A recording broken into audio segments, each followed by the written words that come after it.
Hello from Buffalo, New York. Unfortunately, I cannot be with you in person. Nonetheless, I wish you an inspiring few days discussing universal design and its many possibilities.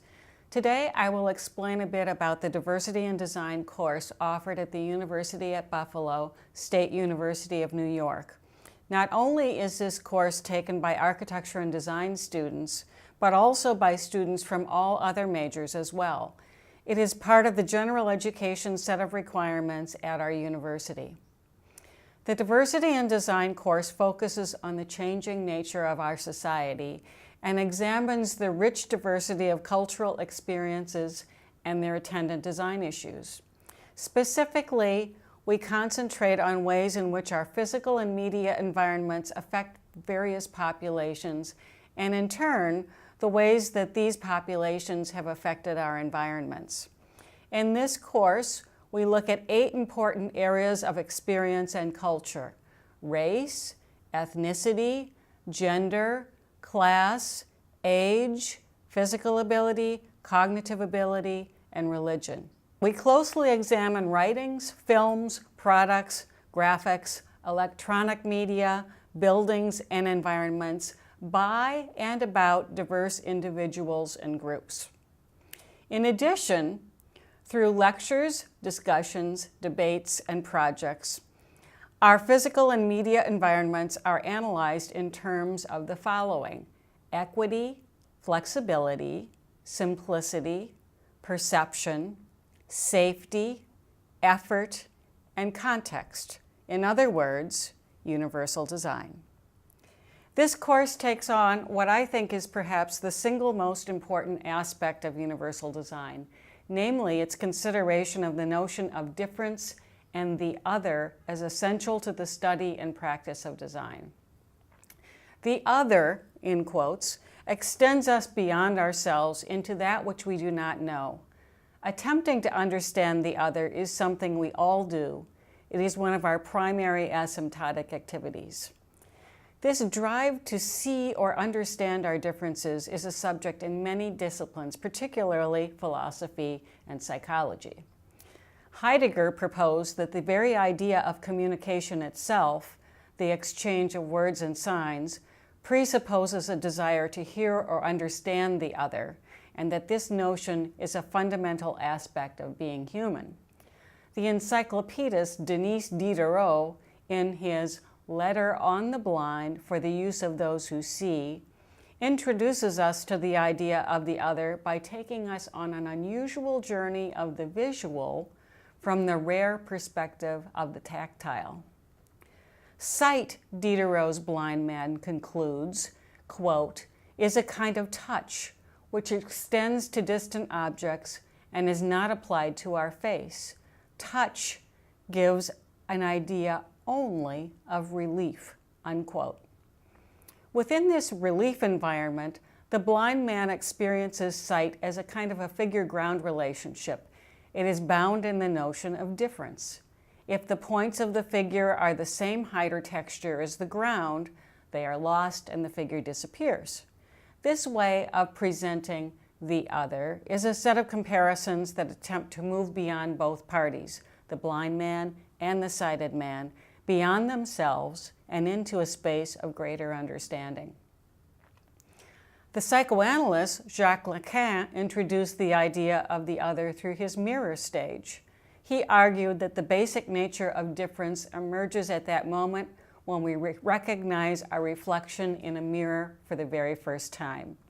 This experience typically occurs between the ages of 6 and 18 months, a period of time in which the child is coming to grips with an array of motor skills that are as of yet uncoordinated and a source for some trepidation.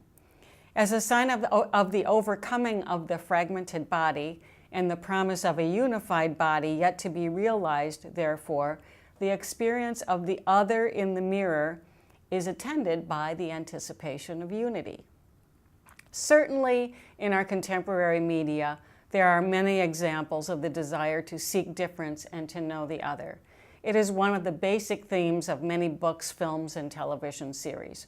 Avatar, Star Trek, The Beauty and the Beast, Edward Scissorhands, Gulliver's Travels, The Merchant of Venice, To Kill a Mockingbird, the list goes on and on. Despite its popularity in mainstream media, seeking to understand others' viewpoints typically is not a part of mainstream design education.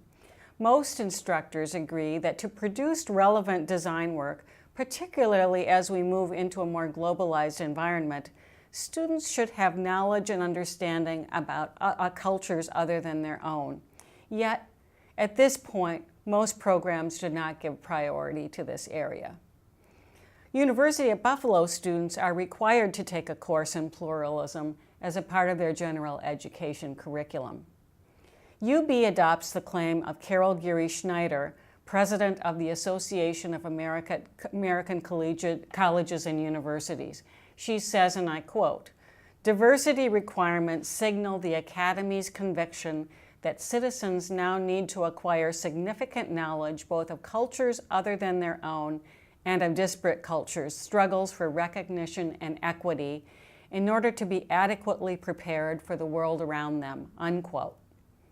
The Diversity in Design course has several objectives: to introduce various design disciplines and their histories, to raise awareness of the impact of design decisions on diverse populations, to raise awareness of the specific desires and needs of various populations, to study instances in which underrepresented populations have impacted design changes, to build a vocabulary that demonstrates an understanding of diversity in relation to design methods, to critically examine current design education and practice, to analyze specific aspects of physical and visual environments, keeping in mind the needs of diverse groups, to use the course topics to develop critical thinking skills, and to develop proposals for universally designed physical and visual environments.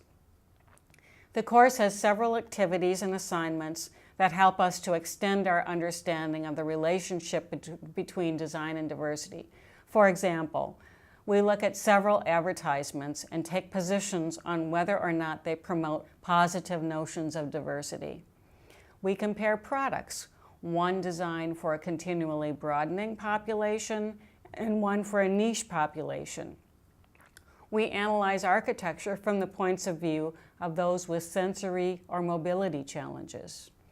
And we interview people from non-dominant cultures about their environments and develop a design proposal based on the interviews.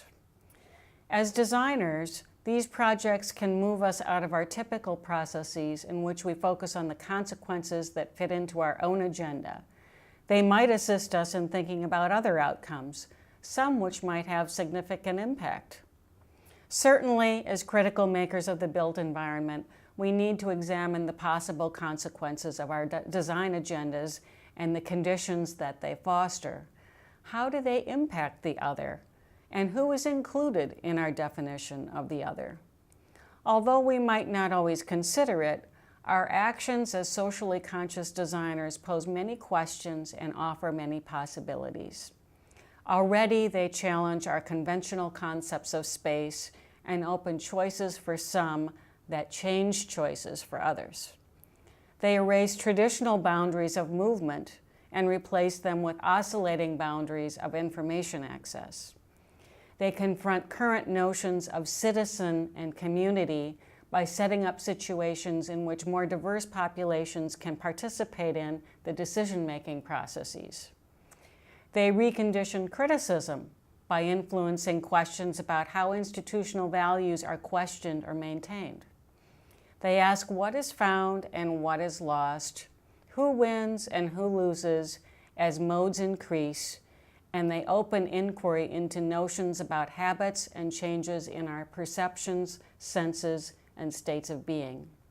Most importantly, examining the consequences of design provokes questions about how to participate and learn in ever-changing multi-conditions. The Diversity in Design course starts that process and helps us to open ourselves to the possibilities suggested in the following augmented statement by Paul Ricoeur in his text, Oneself as Another. There are other kinds of design, other ways of being or looking, other ways in which the physical world could shape our minds, our bodies, and our spirits. Other sets of values would produce other architectures that recognize the other, even the other that is within ourself. If we imagine the wide array of possible values, we can uncover an equally wide array of possible design approaches and solutions that might manifest and support other ways of thinking and being. My primary goal here is to encourage other universities to include courses in their general education core programs that address the relationship between diversity and design issues. This is an essential element of 21st century education. Please let me know how I can help you to develop a similar course that works for you, your students in your own context. Thank you.